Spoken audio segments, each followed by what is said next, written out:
Baik, Assalamualaikum warahmatullahi wabarakatuh. Perkenalkan, nama saya Rere Purnada Saputra dari kelas IKA 4C dengan NIM 072. Baik, di sini saya akan menjelaskan algoritma round robin dalam mata kuliah sistem operasi. Yang pertama itu kita akan menjelaskan pengertian round robin. Algoritma ini merupakan salah satu metode penjadwalan proses di dalam sistem operasi. Prinsip kerjanya itu sederhana. Setiap proses akan diberi waktu tertentu yang disebut time quantum untuk menggunakan CPU. Kalau dalam waktu itu prosesnya belum selesai, maka proses tersebut dikembalikan ke antrian dan sistem akan memberikan giliran ke proses berikutnya.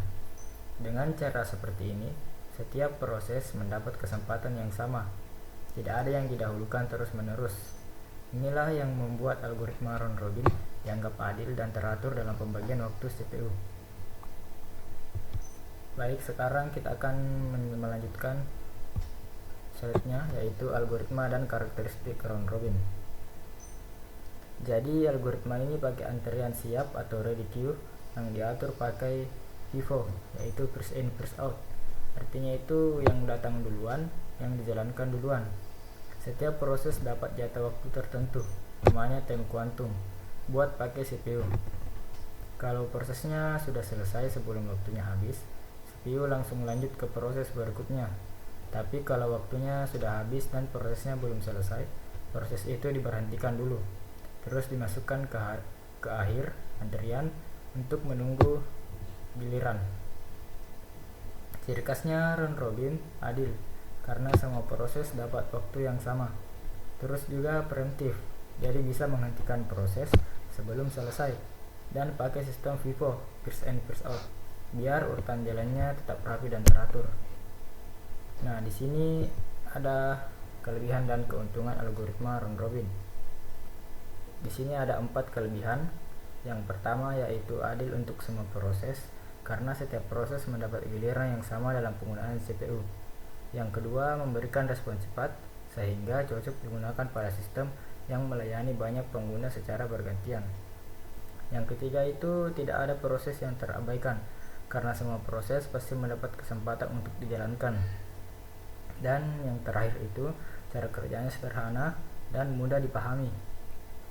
Baik, selanjutnya kita akan menjelaskan kekurangan algoritma round robin. Kekurangan algoritma round robin itu ada 5. Yang pertama itu terlalu banyak pergantian proses jika waktu kuantum terlalu kecil sehingga menurunkan kinerja sistem.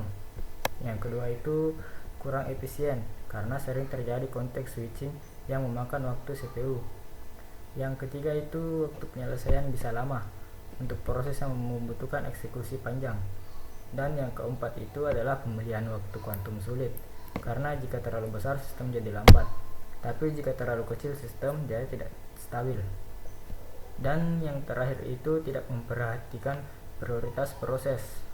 Semua dianggap sama penting, sehingga proses penting bisa tertunda. Baik, di sini ada contoh soal algoritma round robin yang telah saya buat. Prosesnya itu ada 5.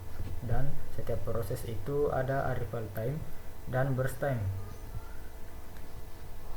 Proses pertama itu arrival time-nya 0, burst time-nya 8.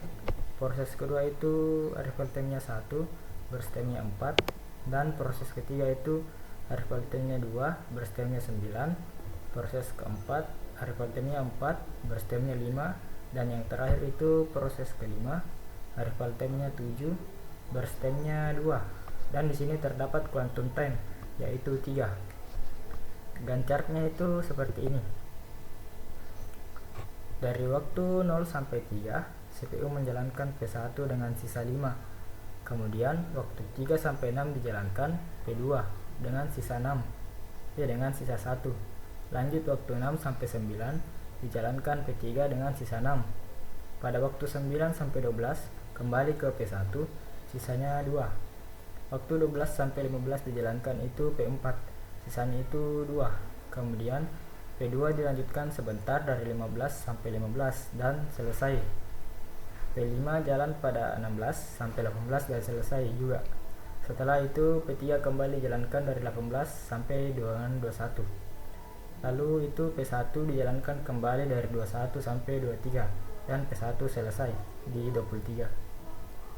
Dilanjutkan dengan P4 dari 23 sampai dengan 25 selesai. Dan yang terakhir itu proses ketiga yang dijalankan lagi dari 25 sampai 28 dan selesai. Baik, selanjutnya kita akan mencari completion time-nya, turnaround time, dan waiting time. Rumusnya itu seperti ini. Rumus completion time adalah waktu saat proses setelah dieksekusi. Nah, tadi kan P1 itu selesainya dieksekusi ke 23, jadi kita tulis completion time-nya 23. Begitu juga dengan proses 1 dan proses 5, jadi kita tulis saja completion time-nya seperti ini. Baik, setelah mendapatkan completion time, kita akan mencari rumus turnaround time.